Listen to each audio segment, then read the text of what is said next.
আসসালামু আলাইকুম।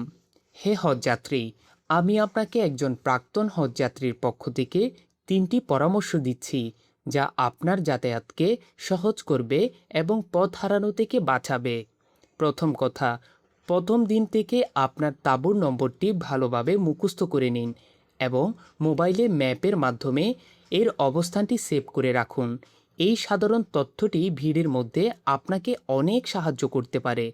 দ্বিতীয় কথা, যদি আপনার মনে হয় যে আপনি পথ হারিয়ে ফেলেছেন অথবা আপনার কোনো সাহায্যের প্রয়োজন হয়, তবে সরাসরি ১৯৬৬ নম্বরে কল করুন। তারা যে কোনো সময় আপনাকে পথ দেখানোর জন্য নিয়োজিত আছেন।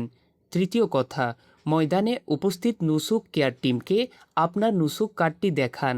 তারা সবাই আপনার সহায়তার জন্যই সেখানে অবস্থান করছেন। সবসময় মনে রাখবেন, সুযোগ সুবিধা আপনার পাশে আছে। শুধু সঠিক উপায়টি বেছে নিন এবং আপনার সফরকে আরামদায়ক ও সহজ করুন।